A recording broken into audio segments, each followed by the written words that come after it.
आज फिर एक नई वीडियो में परमेश्वर का धन्यवाद करने का मौका मिला है कि आपके साथ मैं बातचीत करूं और आप मेरे साथ बात कर सकते हैं कमेंट के द्वारा। और इस वचन को जब आप सुनते हैं प्रिय, तो बड़े आनंद की बात है कि आप इस वचन को सुनते हैं और सीखते हैं और अपने जीवन में अन्य की तरह आशीष लेकर आएंगे। मैं विश्वास करता हूँ ऐसा आप सीखिएगा और आप ज़्यादा से ज़्यादा इस वीडियो को और लोगों तक भी पहुँचाइएगा। मेरे प्रियो, पहला अध्याय है शमूएल का और उसके 26 पद है और वहाँ से हम देखने वाले हैं। प्रियो, पिछले वीडियो में आप लोगों ने बहुत कुछ सीखा है और मैं उम्मीद करता हूँ कि इस वीडियो के द्वारा भी प्रभु आपको आशीष देने वाला है। तब हन्ना ने कहा, हे मेरे प्रभु, तेरे जीवन की शपथ, हे मेरे प्रभु, मैं वही स्त्री हूँ जो तेरे पास से ही खड़ी होकर यहोवा से प्रार्थना करती थी। मेरे प्रियो, पहले की आवाज में और इस आवाज में बड़ा अंतर है। पहले की आवाज बिलक बिलक कर रोने वाली आवाज थी। पहले की आवाज एली के सामने अपनी सफाई देने की थी। अब की आवाज एक आशीष की आवाज है, क्योंकि इसकी गोद में बालक है। और हन्ना ने इस प्रकार से कहा, हे मेरे प्रभु, तेरे जीवन की शपथ, हे मेरे परमेश्वर, हे मेरे प्रभु, मैं वही स्त्री हूँ, याद कर, स्मरण कर, जो तेरे पास यही खड़ी होकर परमेश्वर यहोवा से प्रार्थना करती थी, याद कर। और खुशी के साथ इस वाक्य को इसने कहा है। प्रियो, आप सोचे कि आप परमेश्वर के सामने जब जाएंगे आशीषों को लेकर और धन्यवाद देने के लिए और अर्पण करने के लिए, तो आपकी आवाज भी बुलंद आवाज होगी। फिर आपको बातचीत करने में कोई भी झिझक नहीं रहेगी, क्योंकि झिझक वही लोग करते हैं जिनके दिल में कुछ और बातें चलती रहती हैं, जो अपने प्रार्थना को पूरा नहीं करते हैं। उन लोगों के जीवन में इस प्रकार की बहुत सी बातें आती हैं। इस कारण से मेरे प्रियो, वो झिझक रखते हैं। पर आज हन्ना के शब्दों में बुलंदी है। आज इसके शब्द इस प्रकार से है, किसी भी प्रकार की झिझकबाजी नहीं पाए जाते। हन्ना ने कहा, हे मेरे प्रभु, तेरे जीवन की सब, मैं कसम खाकर बताती हूँ कि मैं वही स्त्री हूँ जो तेरे पास यहीं खड़े होकर यहोवा से प्रार्थना करती थी। आपको भी स्मरण होना कि आपने कहाँ कहाँ पर जाकर प्रार्थनाएं की हैं, किन किन लोगों के बीच में रहकर आपने प्रार्थना की है, कौन से भवन में खड़े होकर आपने क्या मन्नत मानी है, आपको याद होना चाहिए। आपके जब मतलब पूरे हो जाते हैं तो आप उस भवन में ना जाकर अन्य लोगों में जाकर उस बात के लिए जिक्रा करते हैं और उस बात की चर्चा करते हैं। पर हन्ना ने कहा, उसी एली को, उसी याजक को, उसी जगह पर जाकर, उसी सच्चे जीवित परमेश्वर से मन्नत मानकर, उसी को याद दिलाकर उस याजक को कहा है, मैं वही स्त्री हूँ।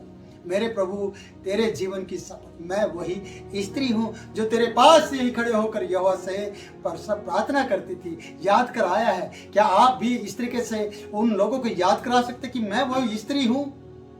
मेरे भाई, मेरी बहन, मैं वो भाई हूँ जो मैं आपके सामने और आपको परमेश्वर से प्रार्थना करती थी और उसने मेरी सुनी है।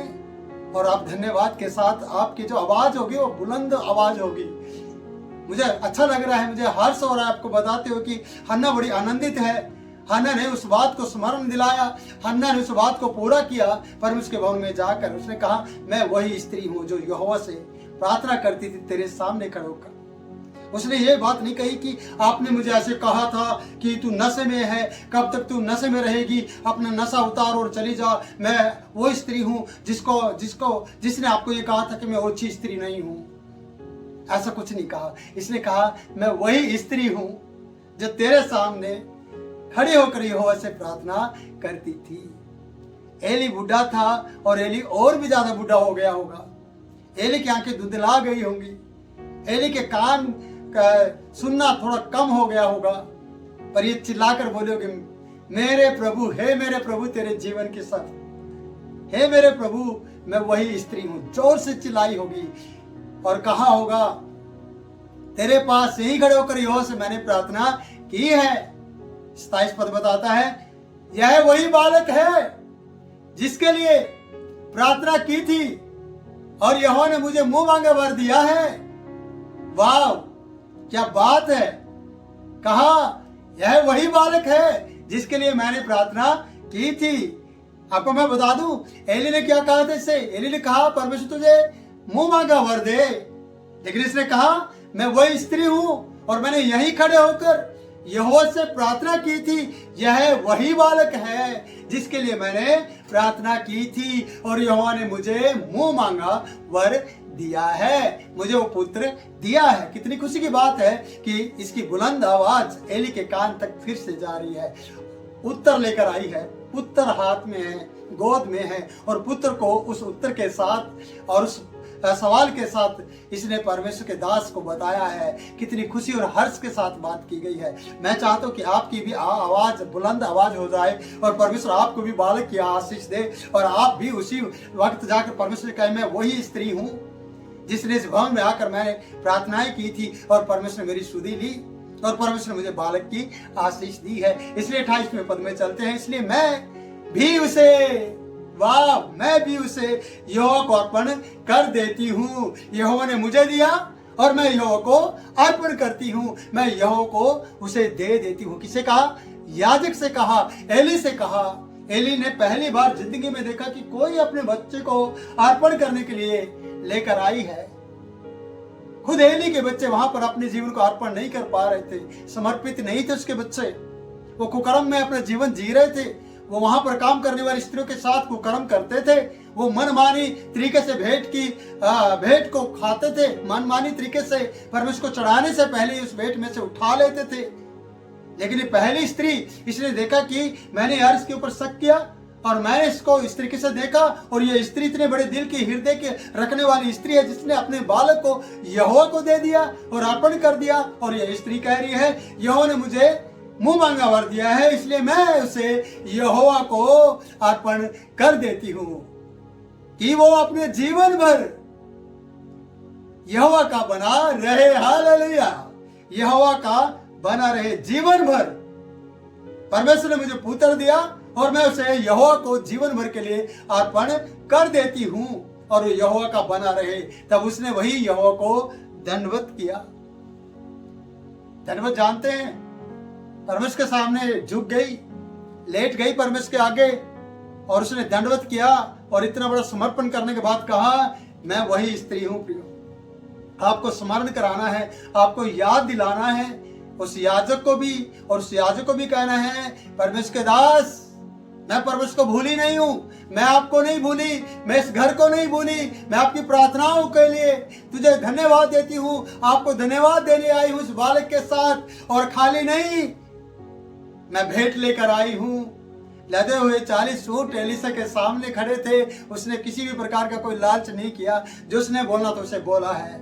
आज हन्ना ने जो कहना उसने कहा है, मैं उस बालक को ले आई हूं जो मैंने दिल खोलकर परमेश्वर से मांगा था, वही बालक आज आपके सामने है। मैं वही स्त्री हूं। उसने अपनी पहचान बताई, उसने अपनी प्रार्थना बताई, उसने उस बालक को दिखाया जो परमेश्वर उसकी जिंदगी में किया था। और एली सोच रहा होगा कि आज पहली बार मैंने किसी स्त्री को इस भवन में बालक को समर्पित करते हुए देखा है। पूरी बाइबल में हम देखते हैं प्रियो कि माँ पहली स्त्री है जो अपने बालक को परमेश्वर को दे रही है। जब हम दूसरा राजा में देखते हैं प्रियो, और 7वें अध्याय में देखते हैं कि महाअकाल के बारे में, वहां एक स्त्री ने अपने बेटे को खाने के लिए अकाल में दूसरी स्त्री को दे दिया।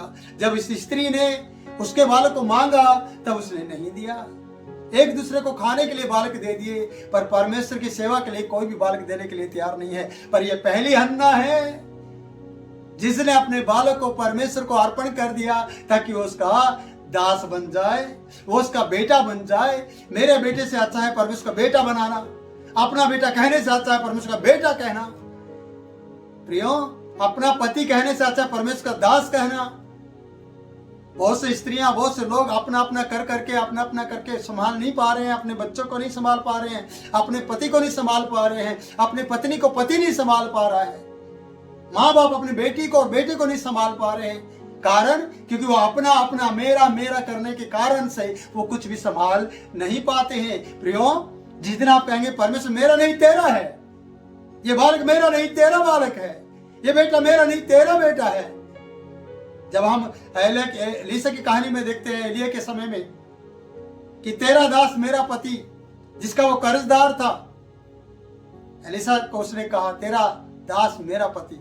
कितने अच्छे शब्द है। इस स्त्री हन्ना ने कहा तेरी दासी को ओछी स्त्री ना जान। ये शब्दों को तो हेर फेर है, शब्दों के द्वारा तो आप किसी को भी अपना बना सकते हैं, उसके मन को मोह लेने वाले बन सकते हैं। प्रार्थना ही तो एक शब्द है, प्रार्थना के द्वारा तो आप परमेश्वर को अपना कर सकते हैं, पर आपको परमेश्वर ने बालक दिया और आपने बोला मेरा बालक, ये तो मेरा है।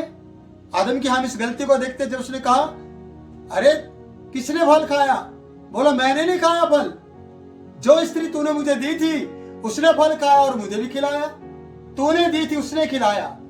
और जब उसको बनाया था उसने बोला अब ये मेरी हड्डी की हड्डी, मेरे मांस का मांस है, तब वो ऐसा कह रहा था। आप भी ऐसे करते हैं।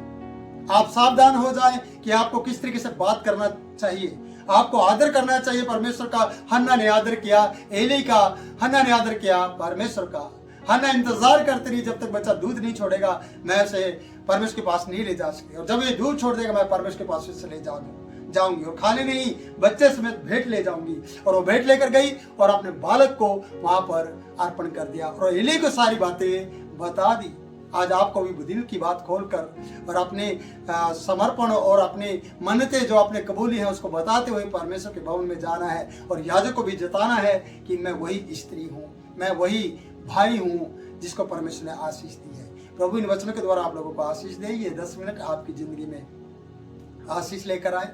मैं आपसे विदा लेता हूँ, फिर मिलूंगा नए वचन के साथ, नए संदेश के साथ, और तब तक के लिए आप इंतजार करें और मुझे विदा करें।